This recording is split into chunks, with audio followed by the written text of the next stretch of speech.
আসসালামু আলাইকুম, স্বাগত জানাচ্ছি দুপুরের সংবাদে। সুনামগঞ্জের জামালগঞ্জে হাওরের ফসল রক্ষা বাঁধ নির্মাণে অনিয়মের অভিযোগ উঠেছে। প্রকৃত ক্ষতিগ্রস্ত কৃষকদের বাদ দিয়ে প্রভাবশালীদের দিয়ে পিআইসি গঠনের অভিযোগ রয়েছে। অক্ষত বাঁধে বড় অঙ্কের বরাদ্দ দেখিয়ে ঝুঁকিপূর্ণ অংশ উপেক্ষার কথা বলা হয়েছে। এতে আগাম বন্যা নিয়ে চরম শঙ্কায় পড়েছেন কৃষকেরা। নারায়ণগঞ্জের রূপগঞ্জে মোবাইল চুরিকে কেন্দ্র করে গৃহবধূ আমেনা বেগমকে ছুরিকাঘাতে হত্যা করা হয়েছে। এতে ঘটনায় অভিযুক্ত মেহেদী ইসলামকে আটক করে গণপিটুনি দিলে তিনিও নিহত হন। ঘটনাটি ঘটে কাঞ্চন পৌরসভার কেরাবো মোড় এলাকায়। পুলিশ তদন্ত শুরু করেছে। ঢাকা আজ বিশ্বের সবচেয়ে দূষিত শহরের তালিকায় শীর্ষে রয়েছে। আইকিউইআর সূচকে ঢাকার AQI 284, যা খুবই অস্বাস্থ্যকর। খিলক্ষেত, ধানমন্ডি ও ইস্টার্ন হাউজিংয়ে বাতাস দুর্যোগপূর্ণ, বিশেষজ্ঞরা সতর্ক থাকার পরামর্শ দিয়েছেন। সিলেটের ওসমানীনগরে বাসের মুখোমুখি সংঘর্ষে 2 জন নিহত হয়েছে। ঢাকা সিলেট মহাসড়কে 3টি বাসের সংঘর্ষে আহত হন অন্তত 10 জন। আহতদের হাসপাতালে ভর্তি করা হয়েছে। যান চলাচল স্বাভাবিক রয়েছে বলে জানিয়েছেন পুলিশ। ঢাকা সেন্ট্রাল ইউনিভার্সিটির অধ্যাদেশ জারির দাবিতে শিক্ষার্থীরা গণজামায়াতের ঘোষণা দিয়েছে। সোমবার সায়েন্স ল্যাবের মোড়ে অধ্যাদেশ মঞ্চ স্থাপন করা হবে। সেখান থেকেই আন্দোলনের পরবর্তী কর্মসূচি ঘোষণা হবে। শিক্ষার্থীরা দ্রুত অধ্যাদেশ জারির দাবি জানায়। পটুয়াখালী 3 আসনে জোট সিদ্ধান্ত উপেক্ষা করে স্বতন্ত্র প্রার্থীর পক্ষে অবস্থান নিয়েছেন স্থানীয় বিএনপি। কেন্দ্র নুরুল হক নূরকে সমর্থন দিলেও তৃণমূল তা মানেনি। বহিষ্কৃত হাসান মামুনের পক্ষে মাঠে রয়েছে নেতাকর্মীরা। দলীয় অস্বস্তি বাড়ছে। জামায়াতে ইসলামীর আমির শফিকুর রহমান ঢাকা 15 আসন থেকে নির্বাচনী সফর শুরু করেছেন।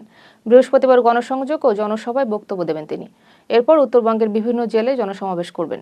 সফরকালে শহীদ আবু সাইদের কবর জিয়ারত করবেন তিনি। ইসলামী আন্দোলন বাংলাদেশ জামায়াতের জোট ছেড়ে 268 আসনে একক নির্বাচনের ঘোষণা দিয়েছে। আসন বন্টন ও আদর্শিক মতবিরোধী এই সিদ্ধান্ত।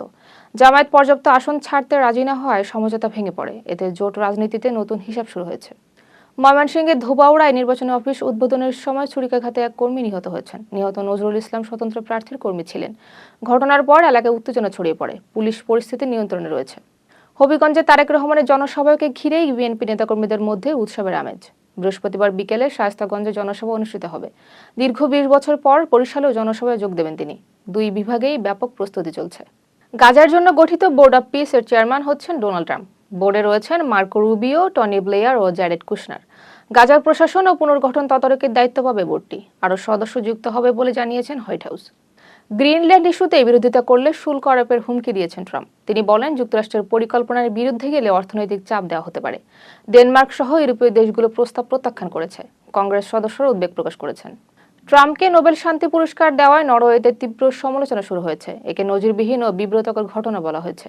বিশ্লেষকরা বলছেন, পুরস্কার হস্তান্তরযোগ্য নয়। সামাজিক যোগাযোগ মাধ্যমেও ব্যাপক ব্যঙ্গ চলছে। চীনের সঙ্গে সম্পর্ক পুনর্গঠনের সফরে গেছেন কানাডার প্রধানমন্ত্রী মার্ক কার্নি। ইভি ও ক্যানোলা পণ্যে শুল্ক কমানোর প্রাথমিক চুক্তি হয়েছে। 2017 সালের পর এটিই কোনো কানাডীয় প্রধানমন্ত্রীর প্রথম চীন সফর। বাণিজ্য বাড়াতে উভয় দেশ একমত। পাকিস্তানের সরগোধায় ঘন কুয়াশায় ট্রাক দুর্ঘটনায় 14 জন নিহত হয়েছেন। জানাজার অংশ নিতে যাওয়ার সময় ট্রাকটি খাদে পড়ে যায়। আহতদের হাসপাতালে নেওয়ার পর আরও কয়েকজন মারা যান।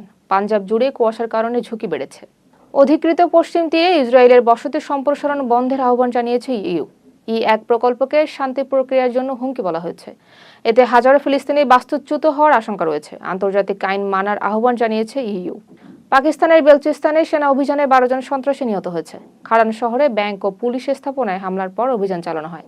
নিরাপত্তা বাহিনীর পাল্টা হামলায় সন্ত্রাসীরা নিহত হয়। এলাকায় এখনও ক্লিন আপ অভিযান চলছে। এতক্ষণ সাথে থাকার জন্য ধন্যবাদ।